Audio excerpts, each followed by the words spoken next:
Post অফিসের দারুণ scheme, একবার বিনিয়োগেই প্রতি মাসে 17,000 টাকা আয়ের সুযোগ।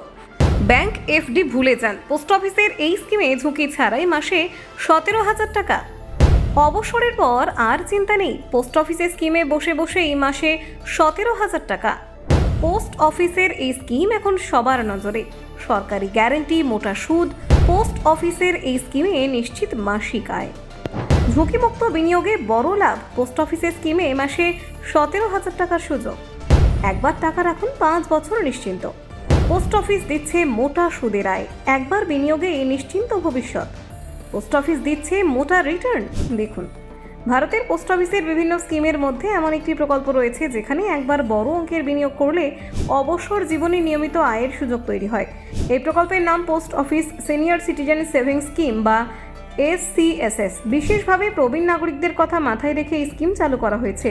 সঠিকভাবে বিনিয়োগ করলে এখান থেকে প্রতি মাসে 17,000 টাকার বেশি আয়ের সম্ভাবনা তৈরি হতে পারে। এই স্কিমটির সবচেয়ে বড় বৈশিষ্ট্য, এটি সম্পূর্ণ নিরাপদ বিনিয়োগের আওতায় পড়ে, কারণ এটি সরাসরি ভারত সরকারের তত্ত্বাবধানে পরিচালিত হয়। ফলে বাজারের ওঠানামা বা আর্থিক ঝুঁকির সম্ভাবনা এখানে প্রায় নেই বললেই চলে। এই কারণেই অনেকে এটিকে জিরো রিস্ক বা ঝুঁকিমুক্ত বিনিয়োগ বলে থাকেন। ব্যাংকের ফিক্সড ডিপোজিটের তুলনায় অনেক সময় এই স্কিমে সুদের হার বেশি থাকে, যার ফলে বিনিয়োগকারীরা বেশি লাভ পেতে পারেন।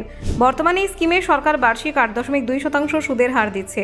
এই সুদের হার অনেক বড় বেসরকারি বা সরকারি ব্যাংকের ফিক্সড ডিপোজিটের থেকেও বেশি। ফলে যারা নিরাপদ বিনিয়োগের পাশাপাশি ভালো রিটার্ন চান, তাদের জন্য এটি একটি আকর্ষণীয় বিকল্প হয়ে উঠেছে। এই প্রকল্পের বিনিয়োগ শুরু করার জন্য খুব বড় অঙ্কের টাকার প্রয়োজন হয় না। মাত্র 1,000 টাকা দিয়েও অ্যাকাউন্ট খোলা যায়, তবে সর্বোচ্চ বিনিয়োগের একটি সীমা নির্ধারণ করে দেওয়া হয়েছে।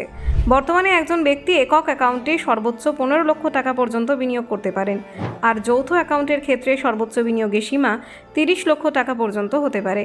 এই স্কিমের আরেকটি গুরুত্বপূর্ণ সুবিধা হলো কর ছাড়ের সুযোগ।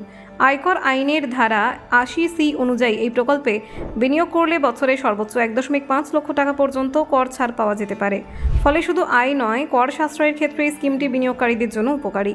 তবে এই স্কিমটি মূলত অবসরপ্রাপ্ত ব্যক্তিদের জন্য তৈরি করা হয়েছে। সাধারণভাবে 60 বছর বা তার বেশি বয়সী ব্যক্তিরা এই স্কিমে বিনিয়োগ করতে পারবেন। এছাড়াও যারা স্বেচ্ছাবসর বা VRS নিয়েছেন, তাদের ক্ষেত্রে বয়স 55 বছরের বেশি এবং 60 বছরের কম হলেও এই স্কিমে বিনিয়োগ করার সুযোগ রয়েছে।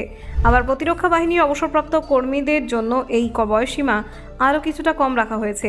তারা 50 বছর পার করলেই এই স্কিমে বিনিয়োগ করতে পারেন। এই প্রকল্পের মেয়াদ নির্ধারণ করা হয়েছে 5 বছর, অর্থাৎ একবার অ্যাকাউন্ট খোলার পর 5 বছর পর্যন্ত বিনিয়োগ চালিয়ে যেতে হবে। তবে মেয়াদ শেষ হওয়ার পর চাইলে আরও 3 বছরের জন্য এই অ্যাকাউন্ট বাড়িয়ে নেওয়ার সুযোগ রয়েছে। এই স্কিমের বড় সুবিধা নিয়মিত সুদের টাকা পাওয়ার ব্যবস্থা। এখানে প্রতি 3 মাস অন্তর অর্থাৎ ত্রৈমাসিক ভিত্তিতে সুদ প্রদান করা হয়। ফলে বিনিয়োগকারীরা নির্দিষ্ট সময় অন্তর আয়ের একটি নির্ভরযোগ্য উৎস পেয়ে যান। অবসর জীবনের এই অর্থ দৈনন্দিন খরচে মেটাতে অনেকটাই সহায়ক হতে পারে। Bureau report, Nabajagaran TV.